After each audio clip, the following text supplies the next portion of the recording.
नमस्कार। इससे पहले वीडियो में हमने कबीरदास द्वारा रचित पहला पद पढ़ा था, हम तो एक एक करी जाना, जिसमें कवि ने ईश्वर की एक सत्ता के बारे में बताया है।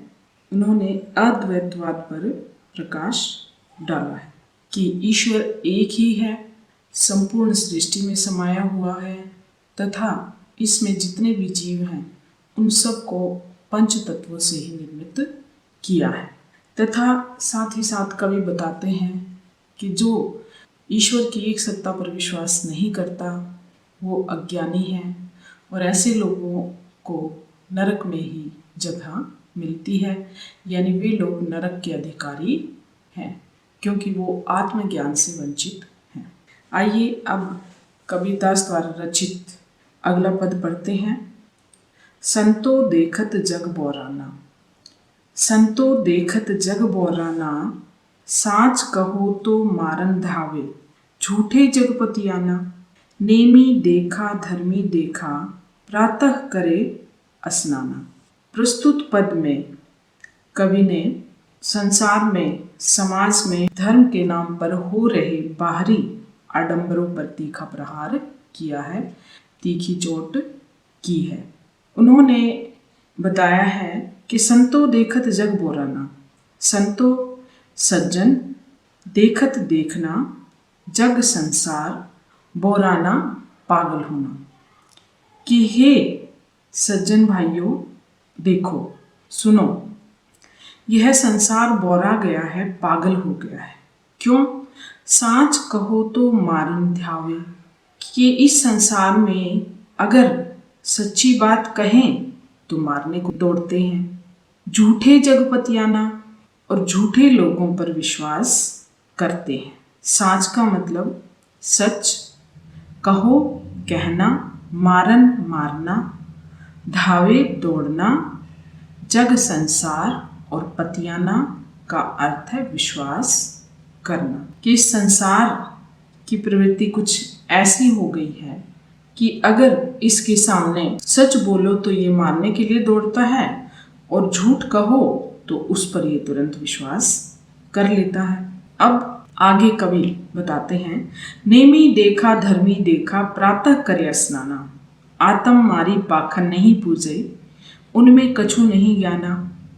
कबीरदास जी कहते हैं कि मैंने इस संसार में बहुत से ऐसे लोग देखे हैं जो नियमों का पालन करते हैं, कि नेमी देखा, नेमी अर्थात नियम, धर्मी धर्म, प्रातः सुबह, स्नाना स्नान करना, कि मैंने इस संसार में बहुत से ऐसे लोग देखे हैं जो नियमों का पालन करते हैं तथा धर्म के अनुसार अनुष्ठान आदि भी करते रहते हैं, और ऐसे लोग प्रातः काल उठकर स्नान करते हैं, अपने आप को साफ सुथरा रखने की कोशिश करते हैं। आत्म मारी पाखन नहीं पूजे, उनमें कछु नहीं ज्ञाना। परंतु कवि ऐसे लोगों के संबंध में कहते हैं, आत्म मतलब आत्मा, मारी मारना, पाखन नहीं पत्थर, पूजे पूजना, उनमें कछु नहीं ज्ञाना, कछु कुछ भी, थोड़ा सा भी नहीं, ज्ञान अर्थात आत्मा के संबंध में जानकारी। अब कवि ऐसे लोगों के संबंध में कहते हैं, कैसे लोग? जो नेमी और धर्मी होते हैं, धर्म से संबंधित नियमों का पालन करते हैं, अनेक अनुष्ठान करते हैं, प्रातःकाल स्नान करते हैं। ऐसे लोग हैं, उनको आत्मा का कोई ज्ञान नहीं है, अर्थात वे आत्ममारी, आत्मा को मारकर पत्थरों को पूजते हैं, और वास्तव में ऐसे लोगों के पास कोई भी ज्ञान नहीं है। उनका सारा जीवन इसी प्रकार के पाखंडों में व्यर्थ हो गया, परंतु उन्हें किसी प्रकार का कोई ज्ञान प्राप्त नहीं हुआ। आगे कवि क्या कहते हैं, बहुतक देखा पीर औलिया, पढ़े किताब कुराना, अब यहाँ पर कवि मुसलमानों के संबंध में बताते हुए कहते हैं कि उन्होंने अनेक ऐसे पीर और औलिया, पीर औलिया से हमारा मतलब है धर्मगुरु और संत, पढ़े पढ़ना, किताब कुराना, कुरान मुस्लिमों का एक धर्म ग्रंथ। कबीरदास जी कहते हैं कि उन्होंने ऐसे अनेक गुरु और संतों को देखा है जो कुरान का अच्छा ज्ञान रखते हैं, कुरान को रोज़ाना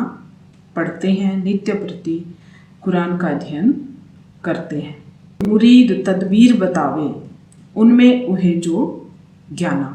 अब मुरीद का मतलब है शिष्य और तदबीर का अर्थ है उपाय, उनमें उहे जो ज्ञाना। अब यहाँ पर कबीरदास जी कहते हैं कि ऐसे अनेक संत और औलियों को मैंने देखा है जो कुरान का नियमित पाठ करते हैं। कई मुरीद तदबीर बतावे, और वो अपने शिष्यों को तरह तरह के उपाय बताते हैं।